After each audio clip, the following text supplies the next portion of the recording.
Today on Market Journal, the latest cattle on feed report has been released. Our market analyst joins us to break down the numbers. And we'll discuss how a new USDA farm package could impact pork producers. Plus, will a farmer who treats popcorn the same as field corn be successful come harvest season? Researchers are doling out some kernels of knowledge on the subject.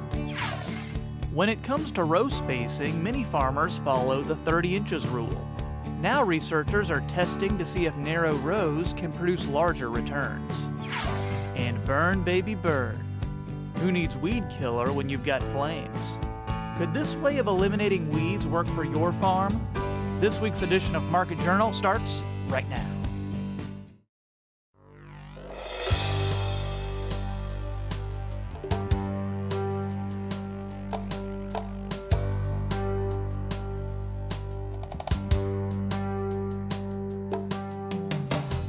Market Journal, television for agricultural business decisions, is a presentation of the University of Nebraska-Lincoln's Institute of Agriculture and Natural Resources. Promotional support is provided by the Nebraska Farmer Magazine.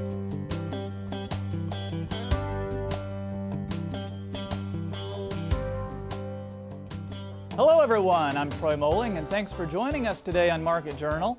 If you didn't join us for last week's show, then you missed my debut here in the Market Journal studio. I'll be your new host for the program and am excited to be bringing you the latest news in farming, food, and agriculture. We're beginning the show with two stories that are making waves in the farming community. There's been a big agricultural focus in Washington this week as the USDA tries to lend a hand to farmers hurting from the ongoing trade wars. Plus, NAFTA, a deal that's been around since the 90s, could be getting a facelift. Dr. Lee Schulz is an agricultural economics professor at Iowa State University. He joins us right now and has some thoughts on what the two deals could mean for cattle and pork producers. We'll get his take on some of the latest cattle reports too. Lee, good to have you with us today. Good to be with you again. Before we get into some of the latest reports, the big news is that proposed deal to replace NAFTA. That means a lot for agriculture, and specifically, what does that mean for the cattle market? Well, you hit on it. It does mean a lot for agriculture. It's been overwhelmingly positive when we look at many of the commodities that we talk about. We specifically look at NAFTA for the cattle industry. We're dealing with Mexico, who imports about 13% of our U.S. beef exports from a muscle meat standpoint. A large share, when you look at variety meats, upwards of about a third of our variety meats are to the Mexico market. Canada's a little bit smaller share. It's about 9% of our muscle meats and only about 3% of the variety meats. So those are major markets, really the secondary markets for beef, just compared to the Asia markets. Now, when we look at the impact of the trade negotiations of NAFTA, first of all, tariffs really haven't been placed on the beef market. Canada did place some tariffs when we look at prepared beef, but there's very small volume of that going to Canada. So there really hasn't been an overall impact, we would say. We've seen trade flow very significant so far to Mexico. Beef volume is up 9%. We're about similar for Canada compared to year-ago levels. What I think it has done is cause some uncertainty to the market, and markets really loathe uncertainty, and so we've seen maybe a bit of a discount in the markets because of that uncertainty from the trade impact.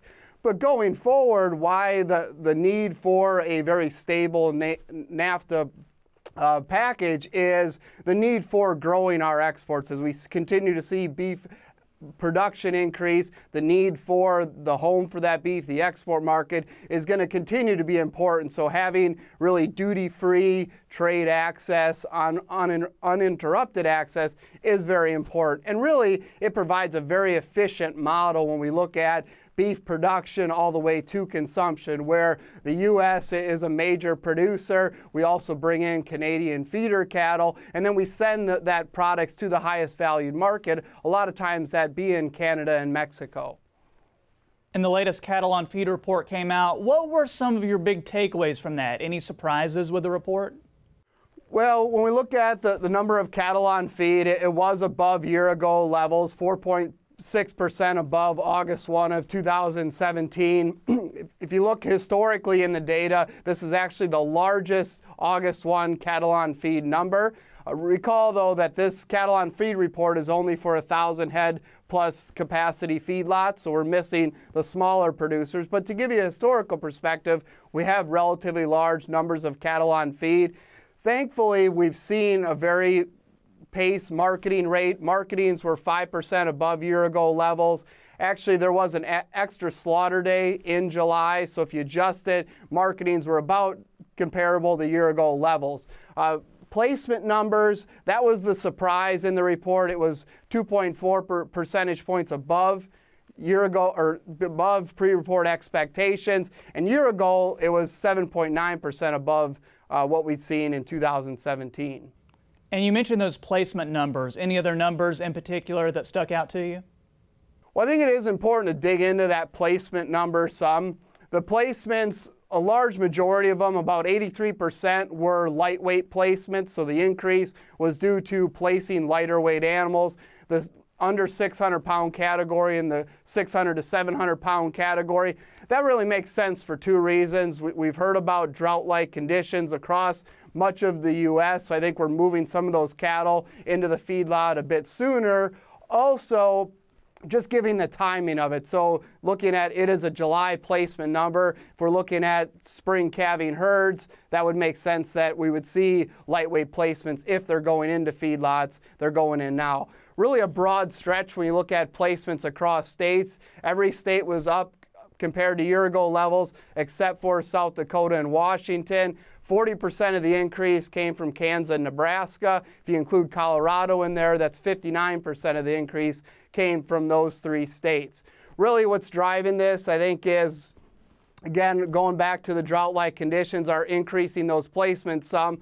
But also, I think we've seen aggressive auction receipts, so there has been very many movement of cattle, because I think when you look at across the commodity landscape, we're seeing lower feed prices, lower commodity prices. So some producers may be deciding to walk that corn off the farm, and that's backed up by the Iowa cattle on feed numbers for less than 1,000 head feedlots showed that they were up placements 18% compared to a year ago level. So I think cattle are becoming a little more attractive for some producers because of the relatively low commodity prices. And when it comes to the slaughter market, there remains a pretty large inventory. Is the demand still there? And how high is that going to weigh on prices? Demand has been fairly robust if we look at 2018. Exports have been very strong, up 14% for the first 6 months of the year. We're seeing very strong packer margins. We're seeing relatively good strength at retail. And so I think the demand is really what's helped hold up the market to date, even with the relatively larger supplies. Slaughter for the year is up 3.2%. So yes, that's been weighing on the market some, but I think demand is really the key factor so far driving this market. And summer's wrapping up over the next few weeks. What's your outlook as we head into Labor Day? Well, I'm going to piggyback off the demand discussion we've already had. When you look at right now, I think we're really benchmarking off the Labor Day sales. We've seen a downward trajectory since spring in prices, but really in August, prices have started to stabilize. I think that's really retailers stocking up for Labor Day, but also we're getting into that period now where that stocking has really come to a conclusion, and now we're getting into that post-Labor Day period where demand typically wanes. But there is a caveat there. Last year, we've seen the lowest prices for the year in August, and we've seen prices really continuously increase from that period. That was really due to strong demand situation. Exports helped drive that quite a bit. So, I'm not saying this is an analogous year, but, given what we'd seen last year and the strength in demand we've had so far, and the premium we're seeing in futures markets currently for some of those deferred contracts, I think there is potential to at least hold these prices or see some strength into the fall. And lastly, moving away from cattle and onto hogs, news this week that the Agriculture Department will be paying money to certain farmers hit by tariffs in the trade war with China. Hog producers are on the list. What can you tell them? Applications for the Market Facilitation Program will be out on September 4th. Some of the brief details of the program are that they will be paying producers $8 per head for your inventory on August 1, 2018. And that will be paid on 50% of that production. So cut that August 1 inventory in half and then multiply that by $8 per head. Now, there is some qualifications for that. You do need to show ownership, be actively engaged in farming, and your adjusted gross income for the average of 2014, 15, and 16 needs to be less than $900,000. Also, they will only be paying a cap of $125,000 when we look at that August 1 production number and the $8 per head. Now, there's a few other parts of this aid package. They will also be committed to $200 million to agricultural and trade promotion, which will be targeted to growing foreign exports in some of our current countries, but also some of the more growing emerging countries. And also there will be a food purchase program.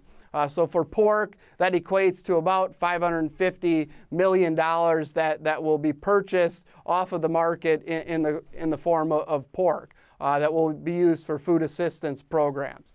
So all of this is, that factor will increase the demand and hopefully help prices. The trade promotion will help increase that export demand and then provide some income to pork producers that were impacted by this trade conflict and the impact of the tariffs. Dr. Lee Schulz, always a pleasure to have you on the show. Happy Labor Day to you. Thank you, as well to the viewers. Next week, we'll be joined by analyst Elaine Cubb. She'll share her opinion on the latest news in the crop markets. And if you have a question you'd like for me to ask her, email us or get in touch on social media, and I'll pass your question along. Next, many farmers are looking for ways to rid their fields of weeds without using chemicals. Others have too many herbicide-resistant weeds. One way to combat the problem is to turn up the heat. Market Journal's Brad Mills tells us about flaming and how it can play a role in integrated weed management. No matter what type of field you have, battling weeds can cost you time and money, and really try your patience. Over the years, different products have been introduced to the market, but oftentimes the weeds will win out. According to Dr. Stevan Knezevic, a weed scientist with the University of Nebraska Department of Agronomy and Horticulture, 6 weed species have developed a resistance to Roundup, a common herbicide. We've been using Roundup Ready technology for the last 20 years or so. And then over the years of overuse of Roundup and over relying on Roundup, we're seeing weeds just resisting Roundup. One of some of the latest cases are glyphosate resistant Palmer pigweeds or Palmer Amaranth. Now many farmers are turning to flame weeding or flaming. It's a method that in the past has been used primarily in organic agriculture. Some of the issues that we have now with the dicamba technology, with this potential drift and everything, some of the farmers chose to actually go back and plant conventional beans, and some of them are actually interested in using flaming for weed control. Knezevic helped patent a 4-row unit that he uses in his research, but notes that farmers can use a flaming kit the size of a backpack or look into a massive 8- and 12-row machines. Flaming uses a propane-fueled torch and can reach a temperature of up to 2,500 degrees. It will cost about $10 to $12 for an acre for one shot of flaming. Flaming is done at least twice in the season. You can start off early by planting the crop, let the crop come up, let the weeds come up, and then you can do some rotary homing, you can do some cultivation, or you can do the first shot of flaming. And with all this technology, it's important to understand your crops and how the flaming process works. Improper use could result in a severe loss of yields. Depending on which crop you have, some crops are trickier than other. If you flame, for example, beans, you can kill the beans or you can hurt the beans pretty bad if you don't know what you're doing. Corn is all 3 corn types, and sorghum, these are grassy type crops that are pretty resilient to flaming. You can nip the leaves with the flame, but from the growing point, the new plant just going to keep going. In soybeans, if you nip the growing point of soybeans, then you're in trouble. So basically, and then you can come back later on when the plants have some height and everything and do a second shot of flaming. Currently, the technology's biggest drawback is a lack of equipment for flaming to be the only source for weed control. But researchers see the method as having a strong potential. What's the future? This year I had 67 organic guys. The weather, we have the spring times, which means you cannot go in with the mechanical means to remove the weeds. This might be one of the only alternatives. So basically that's the answer. What is the potential for that? It all depends what are the environmental conditions out there, you know. But this definitely has a potential to be one of the tools in the toolbox. Reporting for Market Journal, I'm Brad Mills. For specifics and techniques, a flame weeding manual can be downloaded from the Propane Education and Research Council website. Moving on, soil type, irrigation, and countless other factors can play a role in the type of yield you end up getting with your crops. Now researchers are testing to see if the space between rows can impact that, as well as the emergence of weeds. University of Nebraska researchers at the recent Palmer Amaranth Management Field Day gave Market Journal a breakdown of their findings and what it could mean for you. So the typical row spacing for soybean in the United States is like 30 inch. And most of the growers, they would like to go with that because they already have the equipments for 30 inch. They can spray the weeds during post application in the 30 inch row spacing. We do have some research going on which says narrow row spacing is really good if we talk about weed suppression. In our field day, we had a project looking at effect of row spacing and different herbicide programs on glyphosate resistant Palmer Amaranth control. And growers were pretty excited with that project because there are some studies where they compare narrow row with normal row spacing for like soybean yield or canopy cover. But in our particular project, we were checking the weed control using a bunch of different herbicide programs in narrow row versus normal row spacing. So there farmers can like visually compare if they have a pretty good herbicide program in normal row spacing, what if they spray same herbicide in narrow row. So what we have seen, there was a difference, but since this is the first year of the study, we can't actually confidently or statistically say that yes, there is a difference between narrow and a normal row spacing. So for that we might need to analyze some results, but we will have something ready for next year, for next field day. There are some growers, they are like really proactive. They are also doing 7.5 inch spacing, just drilling soybean seed, and they think it's really good for them because the soybean canopy cover really fast. And weeds like Palmer Amaranth and especially Waterhemp, they show less emergence when the canopy is closed. Compared to even if you check these plots, many growers, they actually agree with us. In 30 inch row spacing, which is like normal row spacing, even though we have very good herbicide program, Palmer Amaranth is emerging late right now because most of the post herbicides were done like 2-3 weeks before. Even if they have some residual activity, it's gone. So there's another flush of Palmer Amaranth coming. But if we compare same herbicide program in narrow row spacing, I don't think there's much late season emergence. So that could be something that growers can adopt in coming years. I know it's like cost them a lot, but looking at weeds like Palmer Amaranth, especially when it's resistant to like atrazine, glyphosate, 10 miles away we also have a weed resistant to HPPDs and atrazine. So I think this is one of the best technology they can adopt. There is quite a bit of research already done in different universities. They have actually seen more yield in case of narrow row spacing, even though they use the same seed rate as like normal row spacing, like per acre seed rate is the same. They have seen, even though like the density of soybean plants is less in narrow row spacing, they have seen more branches in soybean plants and more yield, partially because of the canopy closure and less weed suppression. But I believe it also depends what kind of weed species you have, how much weed pressure you have there. So we can't just rely on just one technology and using just one herbicide, even though we tank mix, but we still need to apply more integrated approaches. So this is all what we had in this project, in this field day. And I'm sure many growers, they had some really good suggestions about this project and they think it's like a really good technology they can use next time. It depends on area, what kind of area or what kind of soil or irrigation, everything. It depends on many factors. But overall, I would say narrow spacing would have more yield compared to normal row spacing, which is like 30 inch. It's also worth noting that a higher yield response is expected to occur in states farther to the north. That's likely due to their shorter growing seasons.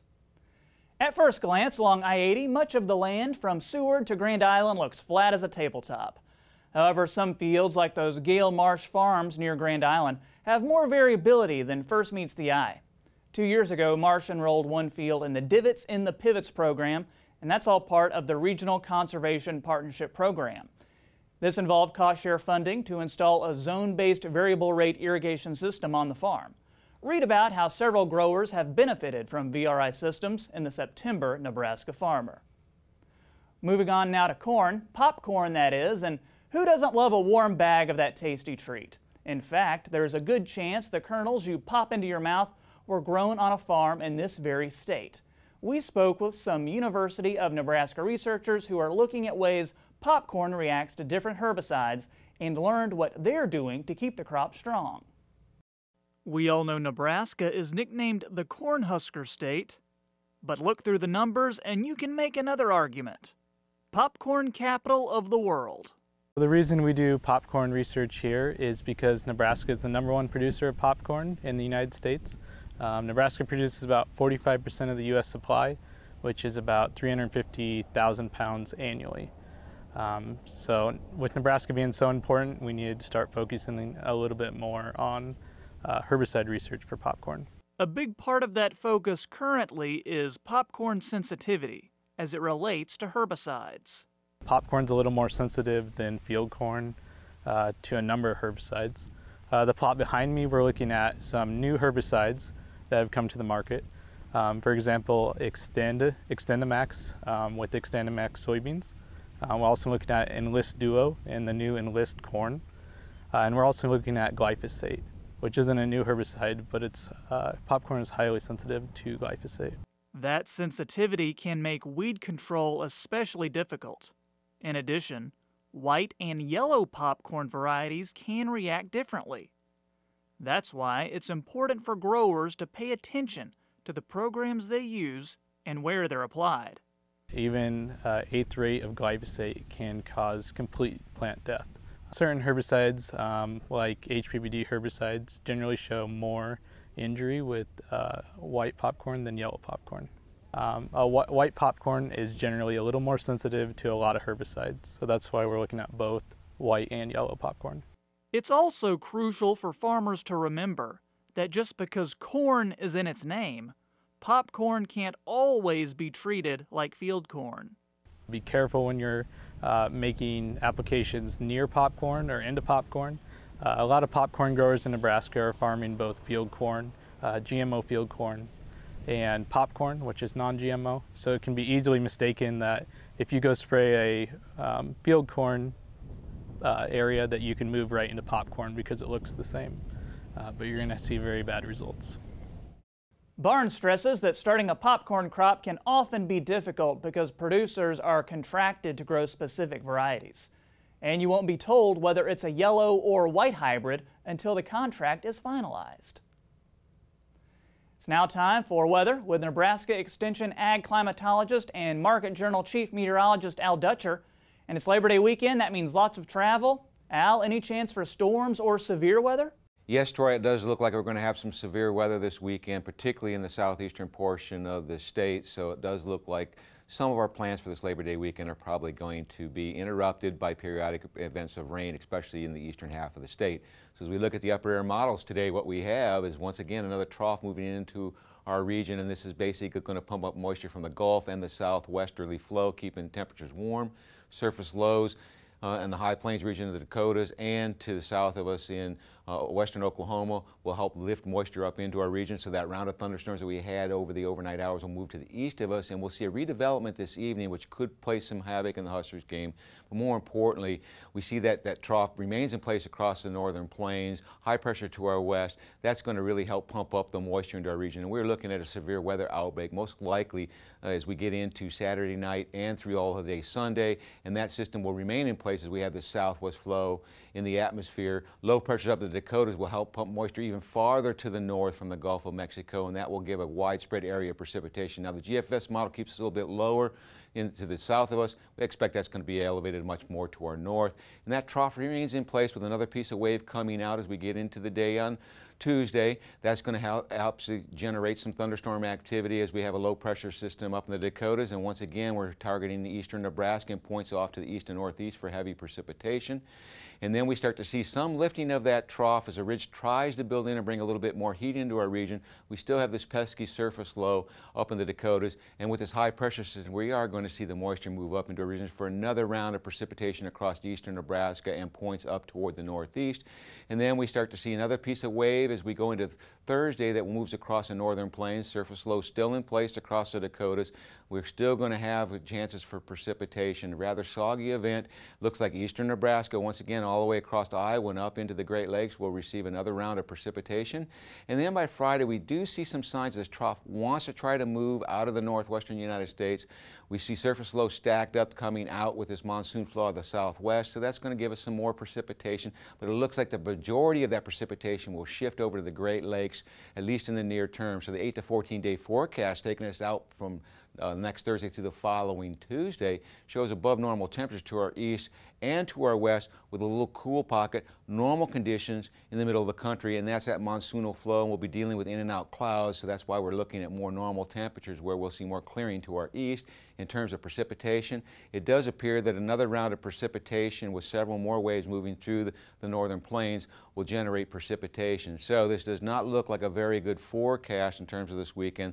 Best areas for severe weather will be across the southeastern part of the state. In fact, precipitation totals are likely to be in the 4+ inch range in portions of eastern Nebraska where thunderstorms get going, so this may actually delay harvest activities somewhat over the next 2 weeks. So that's the weather for you. Troy, back to you. Thanks, Al. All of today's stories are available individually on the Market Journal website and through the Market Journal mobile app. And keep up to date with the show by following us on Facebook, Twitter, and Instagram.